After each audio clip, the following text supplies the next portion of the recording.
There is a heated debate about the nature of human freedom and moral responsibility that is ongoing in philosophical circles.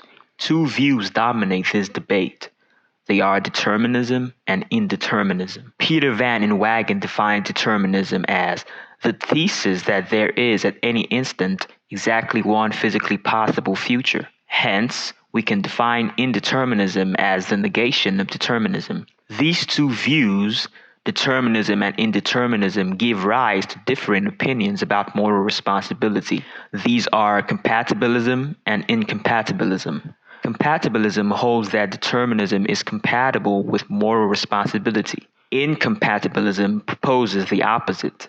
This debate has been carried on into the domain of theology. Christians have been debating whether or not a biblical view of reality is deterministic or non-deterministic. Furthermore, it is a subject of constant debate whether or not Scripture can only be made sense of in light of an incompatibilist view. This is the major bone of contention between the Calvinists and their opponents.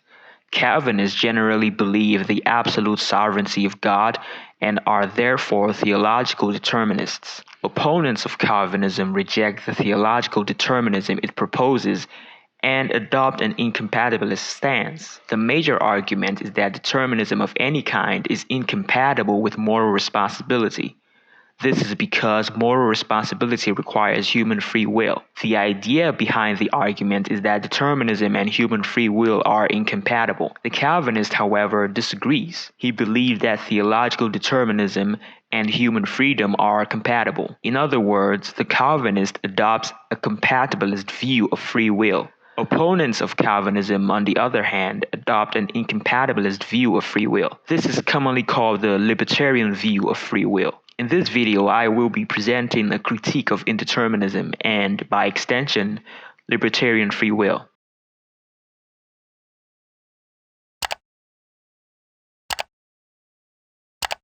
When characterizing libertarian freedom, there are various things to take into consideration. There is room for nuance within the camp of the libertarians. There are non-causal libertarians, event-causal libertarians, and agent-causal libertarians.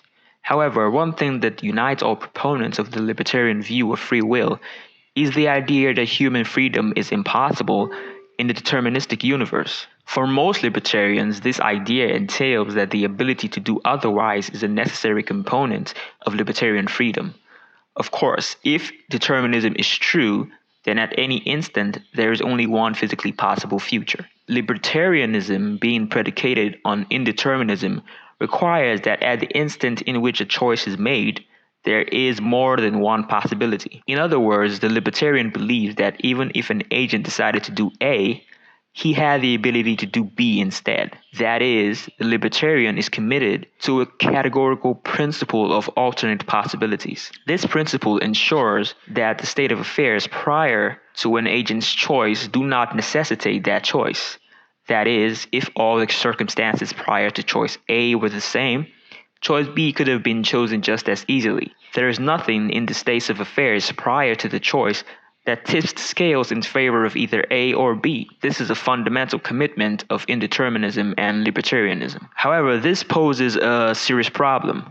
The problem is that if indeterminism is the case, and human choices are not necessitated by prior states of affairs, then no human action is rational. One can easily see this when one examines the concept of rationality. Rationality, simply speaking, involves acting according to reasons. Now, it is important to note that there are various analyses of the concept of a reason. There are motivating reasons, explanatory reasons, and normative reasons. But in general, a reason is some fact that is supposed to favor some course of action. For instance, the fact that I am thirsty is a reason for me to go and grab a glass of water from the refrigerator. The fact that the grass is wet is a reason for me to believe that it rained last night. The facts all men are mortal and Socrates is a man constitute reasons for me to believe that Socrates is mortal. If one does not act or believe in accordance with reasons, they can hardly be said to be rational.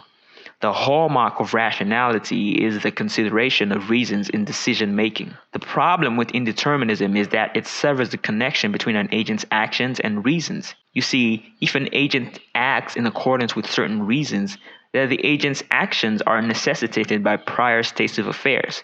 This is because reason serves to tip the scales in favor of one course of action. Excluding normative reasons, the relationship between a reason and an agent's action is a kind of explanatory relation. A reason can be thought of as a kind of explanation why.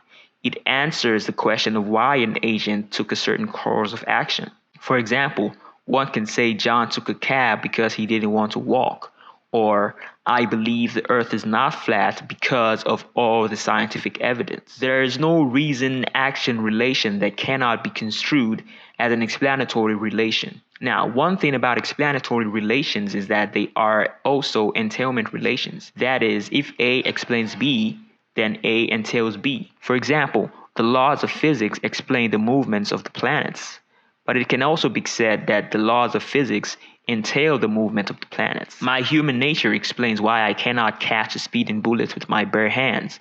However, it also entails that I cannot catch a speeding bullet with my bare hands. So if the reason-action relation is an explanatory relation, then that means that reasons entail an agent's actions.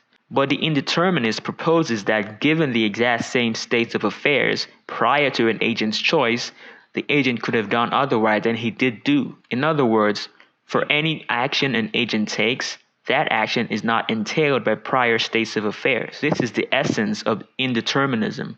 However, if this is the case, then prior states of affairs do not explain an agent's choice or action. And since the reason-action relation is an explanatory relation, it follows that, given indeterminism, there are no reasons for an agent's actions, and therefore, given indeterminism, humans are not rational agents. The argument can be formalized in this way. Premise 1.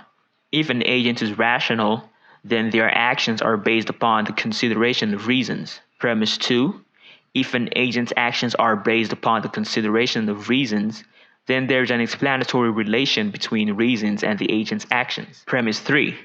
If there is an explanatory relation between reasons and an agent's actions, then there is an entailment relation between reasons and the agent's actions. Premise 4. Reasons for action are prior to actions. Premise 5.